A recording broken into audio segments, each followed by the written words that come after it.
Hello, everybody. It is the American Doofus Show. Don't be a doofus.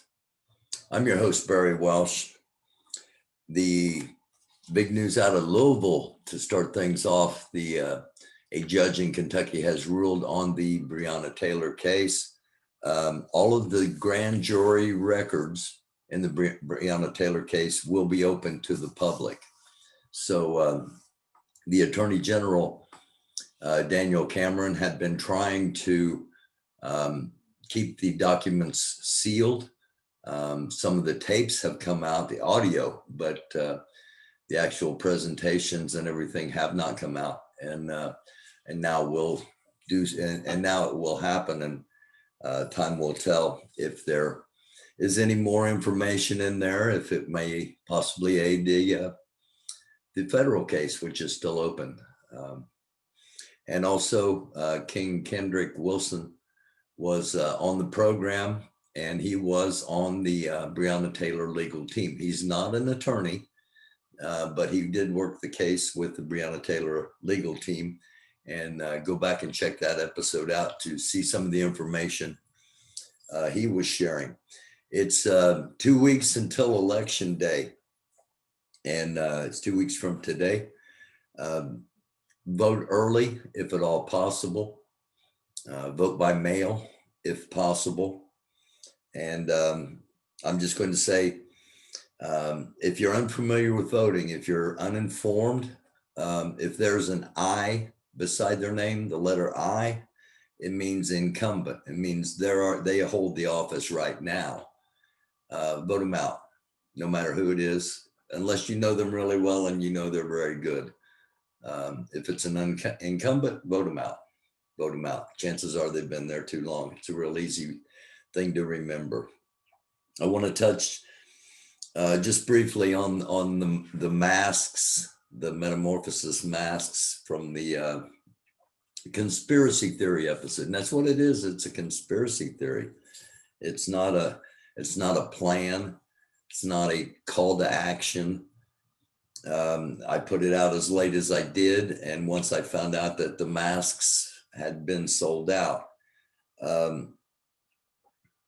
The first time I saw those masks was a few months back, probably in the height of the pandemic, when I was spending a lot of time online.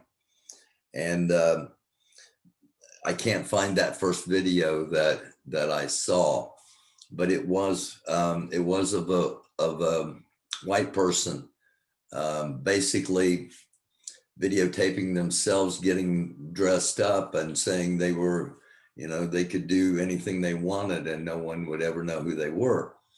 And I've subsequently found out that a couple of people have committed crimes with those masks on. The purpose was just to show that there's nefarious people out there, and the possibility of blaming someone else for your own individual actions is a lot easier with a mask like that. And if you're talking about, if you're wanting to start a civil war or a race war or a racial holy war, and you spent $3,500, $4,000 on guns and ammo, you're probably going to spend another $500 for a chance to get away with it. Just my thoughts looking back on that. The next thing I wanted to talk about tonight was the idea of a peace summit. And I've been asked, what's my purpose? What am I trying to do? I'm trying to maintain peace. I'm trying to keep things as peaceful as possible for as long as possible, and hopefully for an extended time. Nothing more, nothing less. I've heard from a few people about Antifa, and they've all said the exact same thing. There is no head of Antifa. There's no spokesperson for Antifa. There is no organization called Antifa. There are individuals that have a mindset of anti-fascists. But it leads to questions. Are there specific groups that, are there specific other groups that people in Antifa think are fascist? Are there, do people in Antifa support government of any kind, or a specific kind, or are they anarchists? And they get lumped together so much. Does Antifa consider, do the people that identify as Antifa consider themselves protectors of Black Lives Matter, of BLM? You know, those are just some of the questions that pop into my head when thinking about Antifa. And Antifa was just one of the groups that I mentioned in the idea of the Peace Summit. So Antifa, chances are that no one's going to be coming representing Antifa. I talked about various groups, and I probably left some out, but I went back and looked, and the groups I talked about: the New Black Panther Party, the Three Percenters, NFAC, the Proud Boys, NFAR, the Oath Keepers, Antifa, Constitutional Sheriffs Militia, the Black Lives Matter organization, the Boogaloo Boys, and the Patriot organization, the Patriots. So I don't know how much crossover there is between all of those groups, but those were the groups that I mentioned when I talked about the idea of a peace summit, getting all of them together, and the purpose of it would be basically just to say to everyone, you know, this is what we are really about. You know, if it really truly is, you know, you're a white supremacist group, say it, you know, so everybody knows who's who, because we're talking about potential war with each other. And if we can minimize it, if we can eliminate it, oh, praise be to God. But if we can't eliminate it, maybe we can minimize it. Again, I'm putting it out there for thought. Now, I was also asked, why you? Why should I be a part of this? And it's, well, number one, I'm bringing it out to the public, and because I can speak with anyone and do so with respect. You know, also I can speak with all of these various leaders and do so with respect, and do so without intimidation, without being intimidated by any of them, or without them being intimidated in any way, shape, or form by me. So I hope that answers a couple of people's questions about why. The purpose is basically just to, as I said, say what you're about, and also say, and this is who we have a problem with, so that other groups that aren't involved or shouldn't be involved don't get involved. It's peace negotiations. It's identifying who's here, who's there, who wants what. And that's what normally happens before major conflicts. I'm just talking about doing it virtually, so nobody's in danger at any point. And I also mentioned doing it privately, and I had a little blowback on that. I had a couple of people that said, one guy said, not private, too much chance bullshit comes out afterwards, make it public for all to hear so everyone knows. That would be up to the participants, if there ever are any. But one of the purposes is like, you know, the NFAC, Grandmaster Jay. I personally have heard him several times say, we don't start anything, but we finish everything. Well, just because I've heard it a few times doesn't mean that everybody potentially involved in shit hitting the fan knows that position. So that's the thing I'm talking about. Just getting as many together as possible to try to maintain peace and to try to promote peace. And I don't think there's anything wrong with that. I will host, I will referee it and observe it and document it. And if everybody does want it private, then it will be private. Again, I wouldn't want to piss off one group on the list I laid out earlier, let alone piss them all off. So nothing's gonna come out of me. And I'm gonna keep talking about this throughout the week. I'm gonna give it a week and see if there's any interest at all from and this is a major players only thing. And another reason why me, because I'm a seasoned politician. I'm a seasoned politician. I've been through stuff, okay? And this might be the thing I was always meant to do, is to get groups talking that might have been fighting and never should have been. And if that can happen, that will be an honor to do for the people of this country.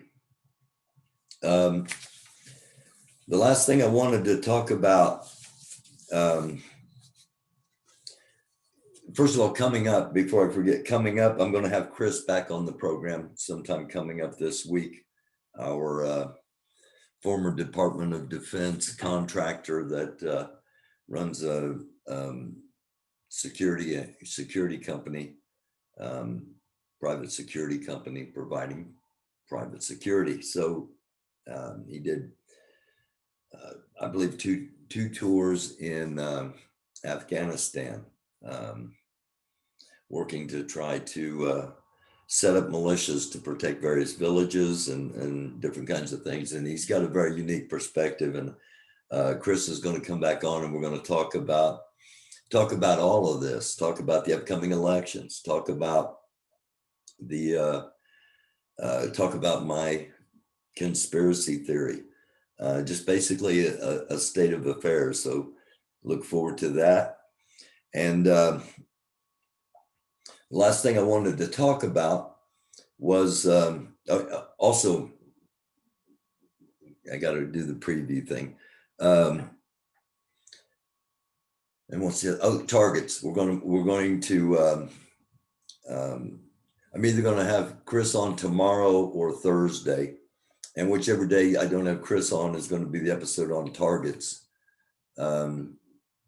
If things come down one way or another, who are targets? We're trying to figure out who are threats, and that's another reason for the conference.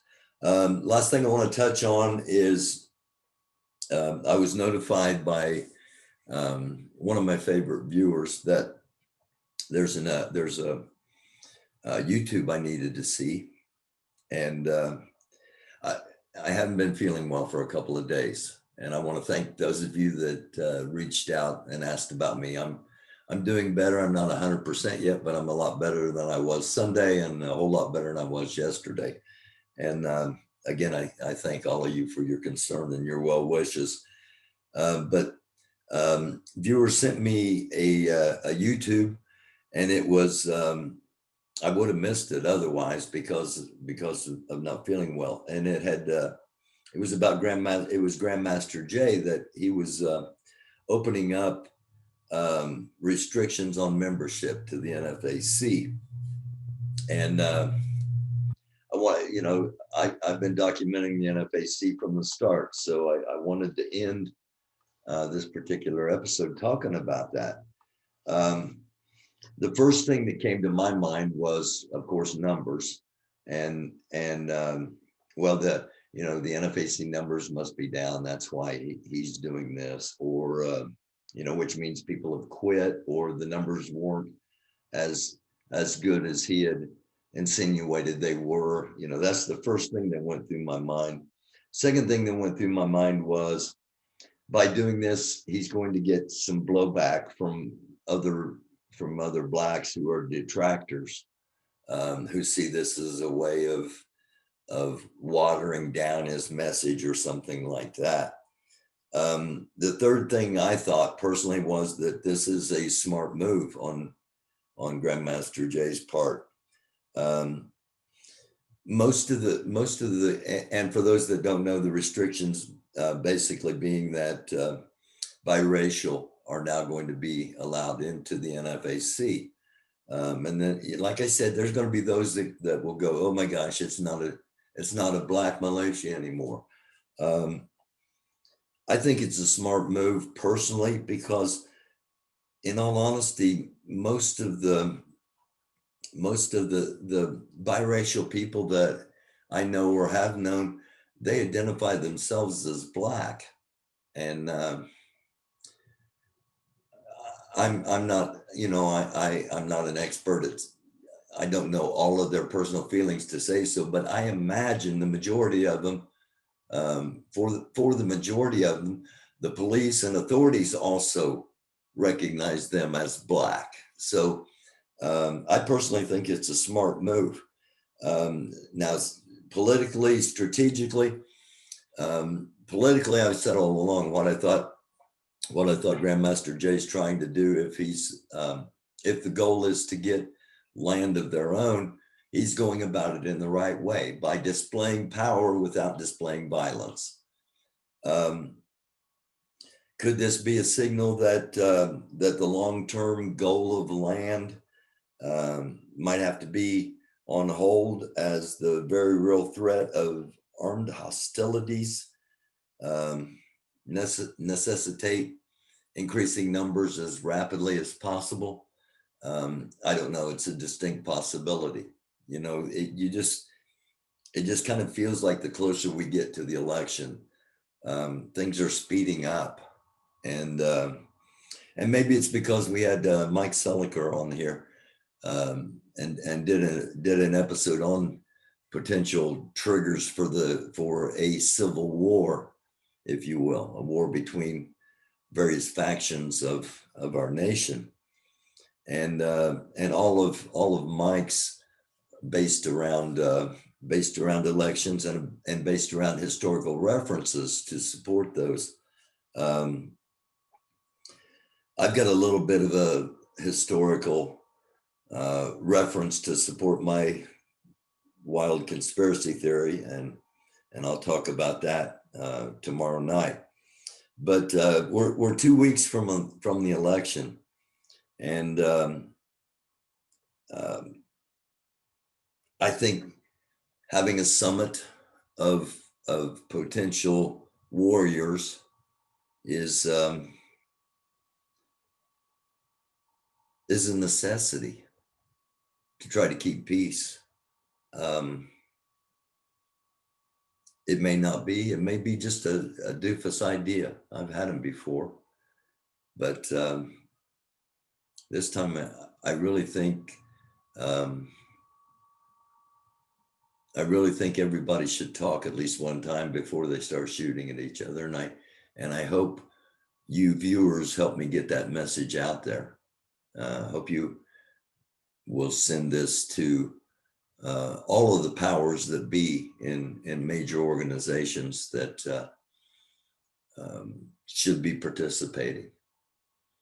And like I said, I'm going to talk about it for a week, and I'm going to keep talking about it. And because we are running out of time, if something is going to happen, and it is going to kick off. I said it's going to kick off Halloween night, and I'm going to talk more about that when in the next episode, because I don't want to get this running too long. I do thank you all for watching, and if you support the idea, we've got a. I'm blessed to have all of you out there. Thank you for watching, and we've got a unique show, and we've got a unique audience. We've got a lot of diverse and different interests, and the one thing everybody has in common is they think for themselves, they're intelligent, and and they can listen to another point of view. Does it piss them off?